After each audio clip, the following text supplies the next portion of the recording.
Respected all parents and all my dear students, very good morning all of you. Students, welcome to the SST class. Today we will read a new chapter and that is chapter number 11 in history, and the name of the chapter is the making of the national movement 1870s to 1947. So all these friends, before starting the chapter, I just hope that you all are doing your writing and learning work sincerely, and after doing the work you all are sending the work photos to your subjective teachers.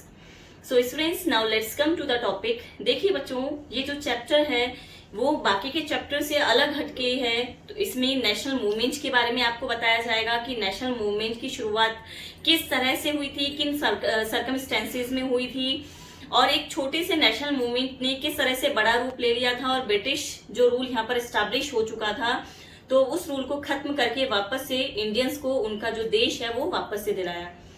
तो students, इस chapter में एक एक जो भी act थे, जो भी मूवमेंट थे, सबके बारे में डिटेल में बताया गया है. तो इन्हीं के बारे में ये चैप्टर हम पढ़ेंगे.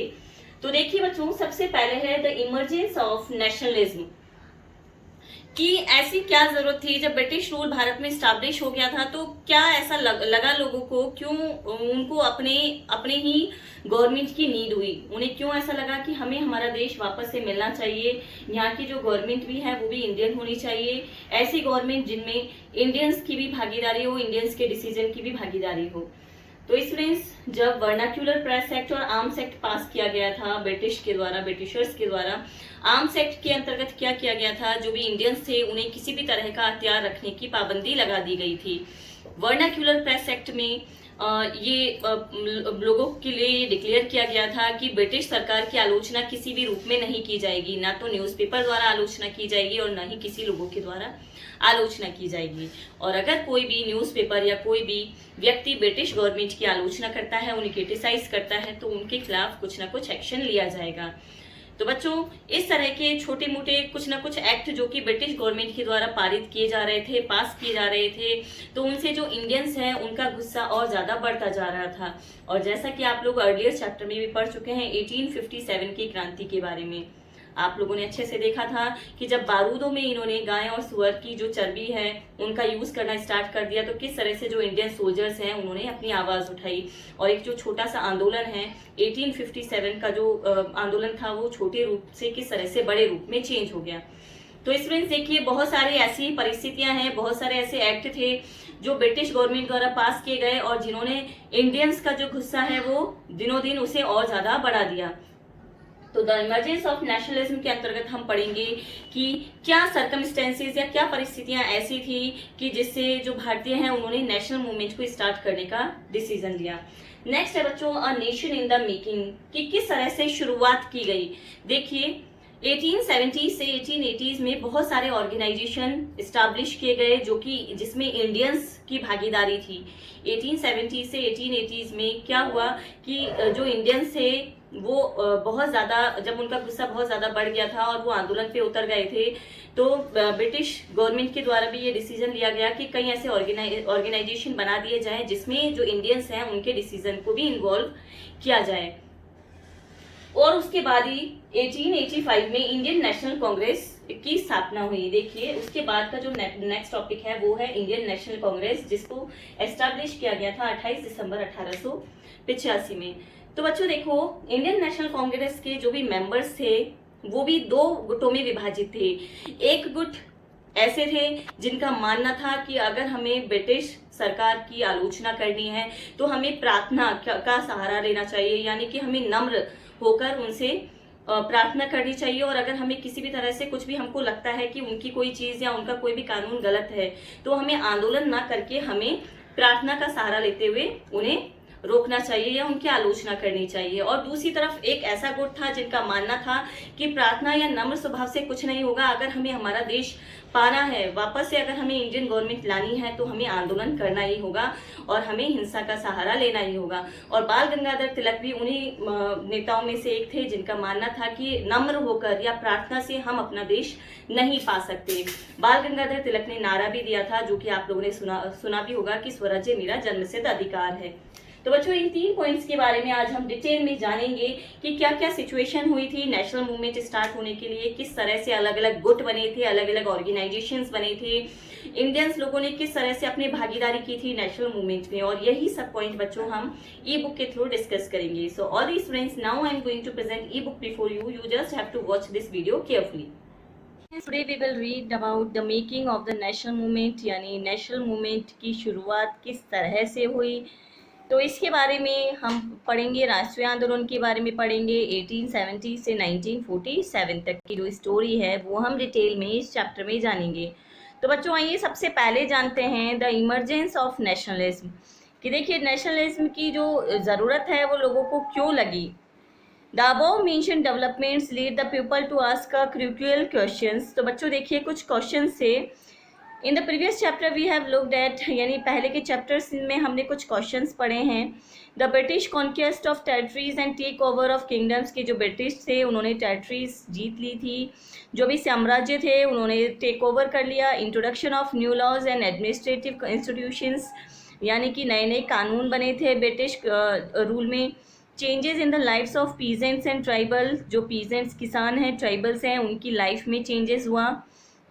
Educational changes in the 19th century में एजुकेशनल चेंजेस हुए. Debates regarding the condition of women, यानी वुमेन की जो कंडीशन है उसके रिगार्डिंग में डिबेट्स हुए थे. Challenges to the caste system को चैलेंज किया गया. सोशल एंड रिलीजियस रिफॉर्म हुआ. और उसके बाद 1857 की जो क्रांति है वो भी हमने पढ़ी, the decline of crafts and growth of industries. और साथ ही साथ पहले के चैप्टर में हमने पढ़ा कि किस तरह से जो क्राफ्ट प्रोडक्शन है उसे डिक्लाइन किया गया और इंडस्ट्रीज़ की जो ग्रोथ है वो दिनों दिन बढ़ती चली गई. On the basis of what you have read about these issues, do you think Indians were discontented with British rule. तो बच्चों आपने ये जब जो भी टॉपिक्स पहले के चैप्टर में पढ़ा है तो आपको क्या लगता है, आप ऐसा सोचते हैं कि जो भारतीय हैं वो ब्रिटिश रूल से सेटिस्फाई रहे होंगे. If so how were different groups and classes dissatisfied, यानी अगर ऐसा है, अगर वो सेटिस्फाइड थे या सेटिस्फाइड नहीं थे तो how were different groups and classes dissatisfied, तो अलग अलग ग्रुप्स और क्लासेस जो हैं वो डिससेटिस्फाइड क्यों थे. तो आइए बच्चों अब जानते हैं हम इमरजेंस ऑफ नेशनलिज्म के बारे में. The above mention development lead the people to ask a critical questions, जो भी डेवलपमेंट हुआ उसने लोगों के दिमाग में कुछ क्वेश्चंस पैदा किए. What is this country of India and for हुम इज इट मीन्स, यानी ये जो भारतीय जो देश है, भारत का जो देश है वो किसके लिए है और whom इज इट मीन्ड, और इसका जो मतलब है, जो भारतीय जो मतलब है वो किसके लिए है. The answer that gradually emerge was India was the people of India. तो इसका आंसर क्या था, India was the people of India means जो भारत है वो भारत के लोगों का देश था. All the people irrespective of class, colour, caste, creed, language और जेंडर.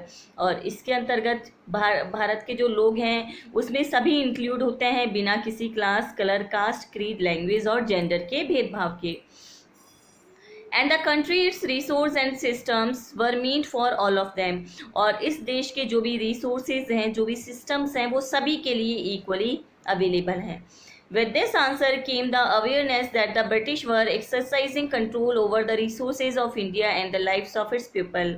अब जब ब्रिटिश रूल भारत में आ चुका था तो क्या हुआ, ब्रिटिश ने क्या किया कि उन्होंने भारत की जो भी रिसोर्सेज थे उस पर अपना कंट्रोल इस्टेब्लिश किया और साथ ही साथ यहाँ के लोगों पर भी अपना कंट्रोल इस्टेब्लिश कर लिया.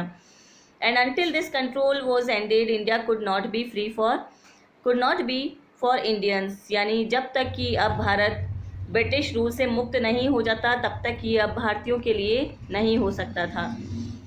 This consciousness begin to be clearly stated by the political associations formed after 1850. तो बच्चों 1850 के बाद कुछ पॉलिटिकल एसोसिएशंस ऐसे थे जिनके द्वारा ये फील किया गया कि जो भारत है वो उस पर केवल भारतीयों का हक होना चाहिए.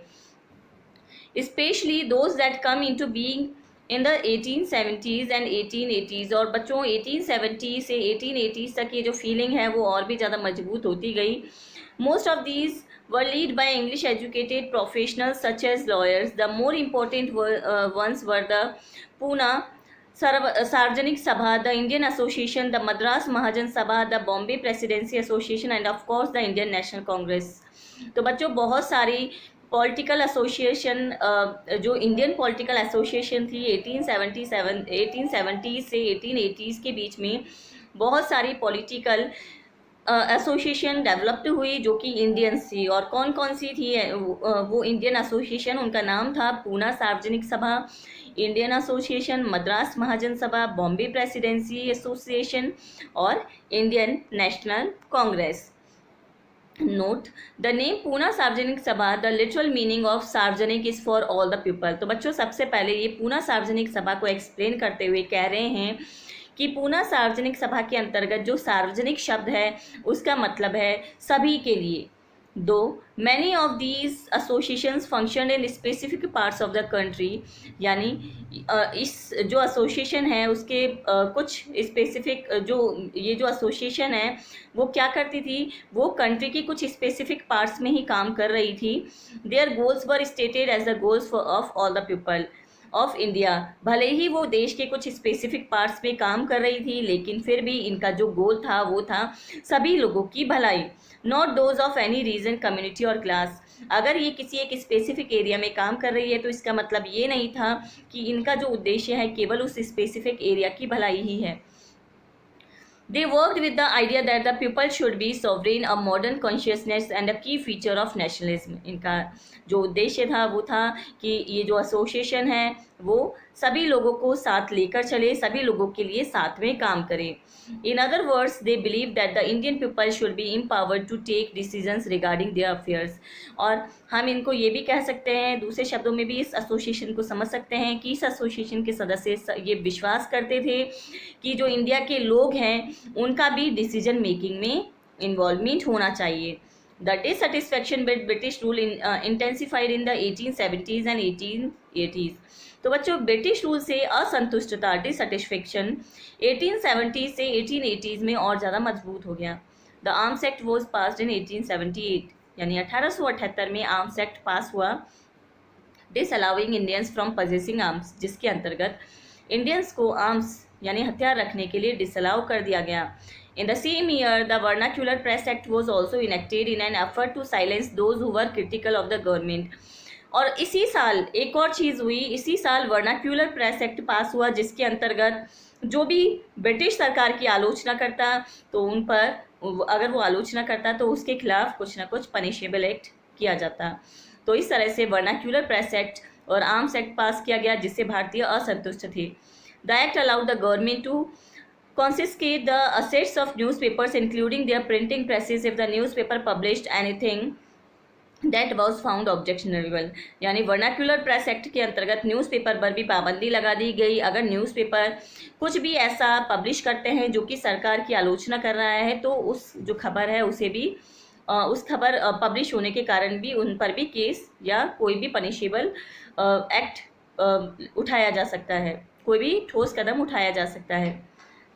In 1883, there was a furor over the attempt by the government to introduce the Ilbert Bill. The bill provided for the trial of British or European persons by Indians. तो बच्चों देखिए 1883 में एक और बिल पास कर दिया गया जिसका नाम था इल्बर्ट बिल। इस बिल का क्या पर्पस था? The bill provided for the trial of British और यूरोपियन पर्सनस बाय इंडियंस। ये जो बिल था वो ब्रिटिश या यूरोपियन जो भी पर्सन थे उनके ट्रायल के लिए था। And sought equality between British and Indian जजेस इन द कंट्री। और इस बिल के अंतर्गत देश में ब्रिटिश और इंडियन जज की इक्वलिटी पर जोर दिया गया। But when white opposition force the government to withdraw the bill, लेकिन जब ब्रिटिश जो लोग हैं उन्होंने अपोज किया इस बिल का, इंडियंस वर इनरेक्ड, तो जो इंडियंस हैं उनको गुस्सा आया क्योंकि ये जो बिल था इल्बर्ट बिल था वो पास किया गया ताकि देश में चाहे ब्रिटिश हो चाहे इंडियन हो, जज अगर दोनों ही जज हैं तो उनको इक्वल माना जाए। तो जो ब्रिटिश लोग थे उन्होंने इस चीज़ का अपोज किया और जब उन्होंने अपोज किया तो जो इंडियंस हैं वो और ज़्यादा गुस्से हो गए। The event highlighted the racial attitudes of the British in India. और इस इवेंट ने ब्रिटिश के जो रेशियल एटीट्यूड है उसे हाईलाइट कर दिया। The need for an all India organization of educated Indians had been felt since 1880s। अब 1880 में एक और ऑर्गेनाइजेशन की ज़रूरत थी जिसमें एजुकेटेड इंडियंस मेंबर हों। But the Ilbert bill controversy depend this desire, यानी लेकिन जो इल्बर्ट बिल की कंट्रोवर्सी थी उन्होंने इस इच्छा पर रोक लगा दी।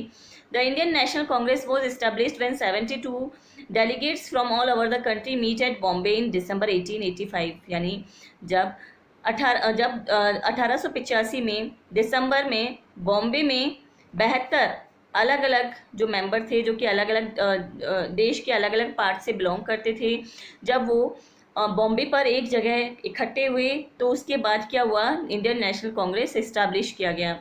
द अर्ली लीडरशिप दादा भाई नेहरूजी, फिरोज शाह मेहता और Badruddin Tyabji, W C. Banerjee, Surendranath Banerjee, Romesh Chunder Dutt, S Subramania Iyer among others was largely from Bombay and Calcutta. तो ये जो भी मेंबर्स हैं ये बॉम्बे और कलकत्ता दोनों ही जगह से बिलोंग करते थे। Nehru ji a businessman and public settled in London, यानी नेहरूजी जो थे वो एक बिजनेसमैन थे और लंदन में सेटल थे। And for a time member of the British parliament guided the younger nationalist, और उन्होंने क्या किया, अपने से जो भी यंगर नेशनलिस्ट थे उन्हें गाइड किया। A retired British official A.O. Hume also played a part in bringing Indians from the various regions together, यानी एक और ब्रिटिश ऑफिसर थे जिनका नाम था A.O. ह्यूम। तो इन्होंने भी क्या किया, इन्होंने भी इम्पोर्टेंट रोल प्ले किया। किस चीज़ में इम्पोर्टेंट रोल प्ले किया, इन्होंने देश के अलग अलग भाग से इंडियंस को कलेक्ट कर एक साथ एकजुट करने में इन्होंने इम्पोर्टेंट रोल प्ले किया। A nation in the making. It has often been said that the Congress in the first 20 years was moderate in its objectives and methods. तो बच्चों देखिए, अब जो इंडियन नेशनल कांग्रेस थी वो पूरी तरह से मॉडरेट थी अपने ऑब्जेक्टिव्स और मेथड के कारण। During this period it demanded a greater voice for Indians in the government and in administration, यानी इंडियन नेशनल कांग्रेस ने demanded a greater voice for Indians, यानी इन्होंने अब इंडियंस के वेलफेयर के लिए गवर्नमेंट से और एडमिनिस्ट्रेशन से डिमांड किया। It wanted the legislative councils to be made more representative, यानी इंडियन नेशनल कांग्रेस ने जोर दिया कि अब लेजिस्लेटिव काउंसिल्स में और भी रिप्रेजेंटेटिव को लिया जाए, जिन्हें और भी पावर दी जाए। And introduced in provinces where none existed, या और जहाँ से भी मेंबर्स नहीं लिए जा रहे हैं उन जगह से भी मेंबर्स को इंक्लूड किया जाए। It demanded that Indians be place in high position in the government, और ये जो इंडियन नेशनल कांग्रेस था इन्होंने डिमांड किया कि जो इंडियंस हैं उनकी पोजीशन भी हाई होनी चाहिए गवर्नमेंट में। For this purpose is called for civil service examination to be held in India as well, not just in London.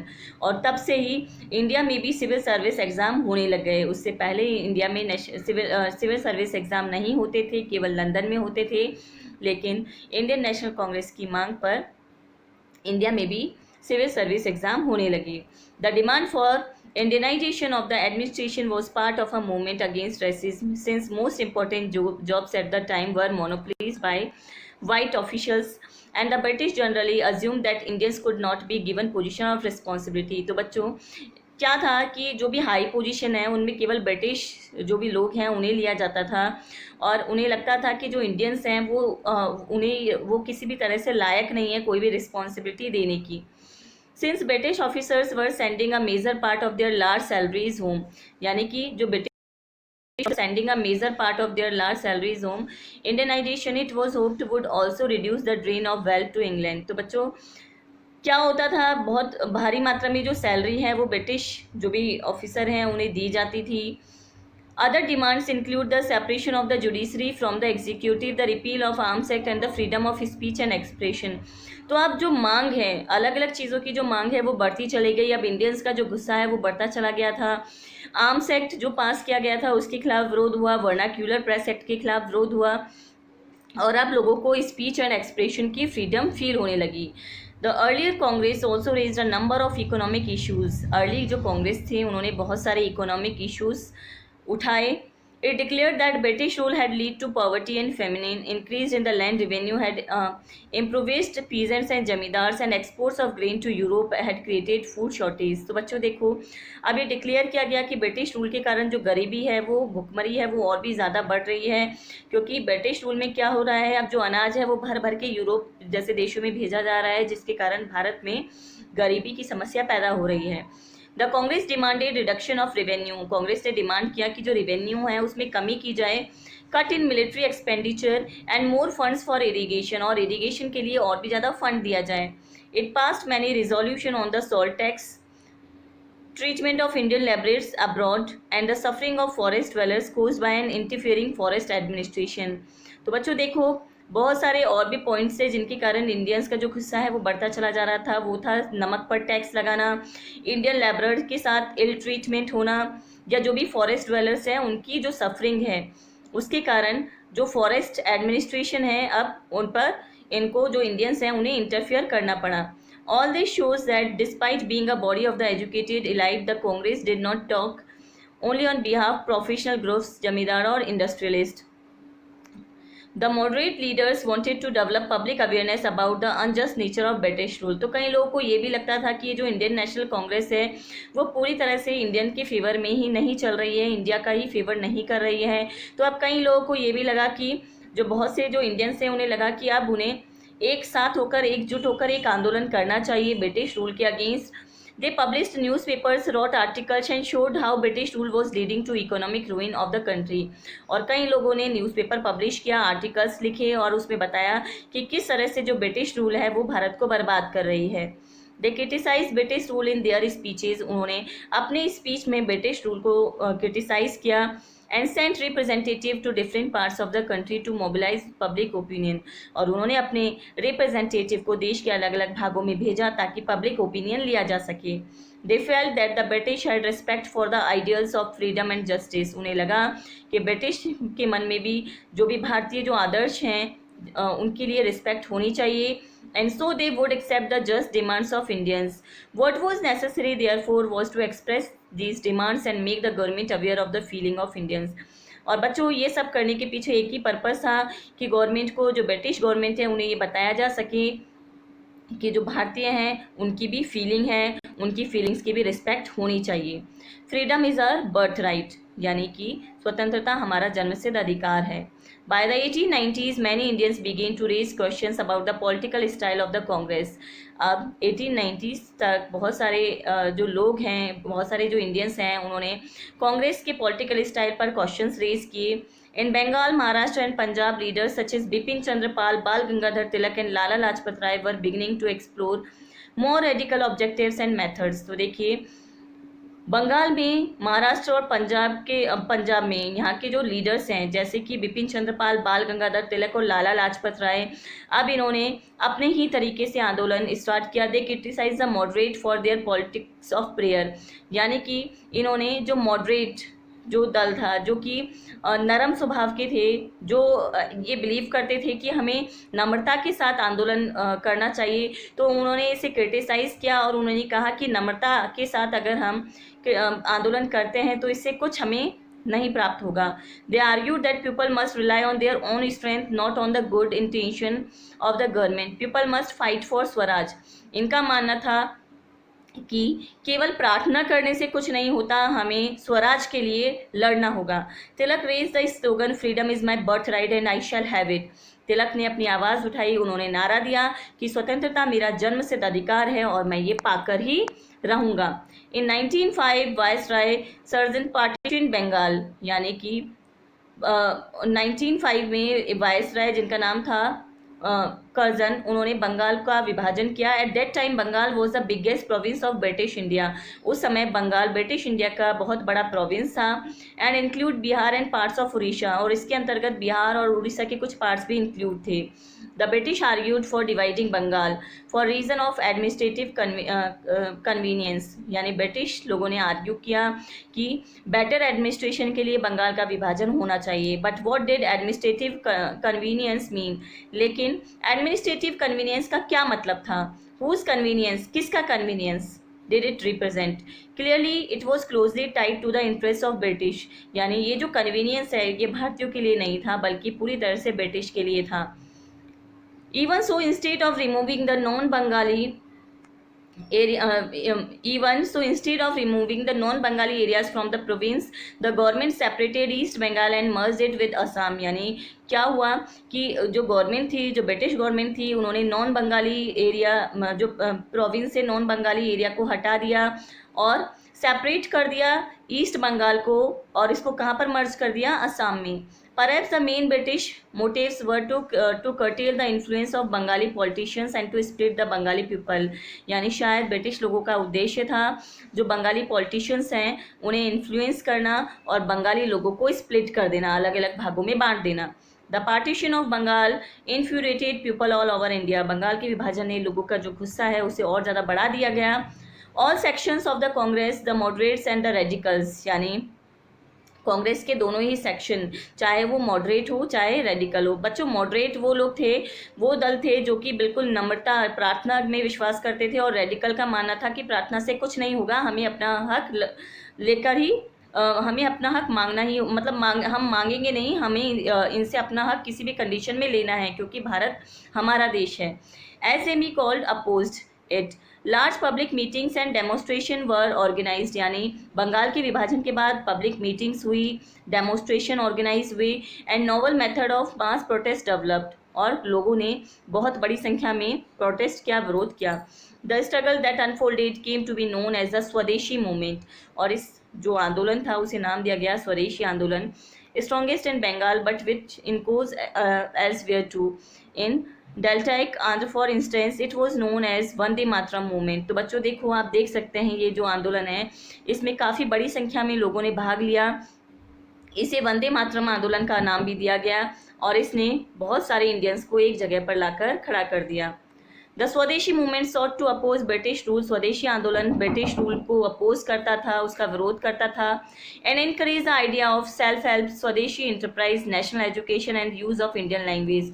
और स्वदेशी मूवमेंट के अंतर्गत self help, swadeshi enterprise, national education और इंडियन लैंग्वेज को importance दिया गया।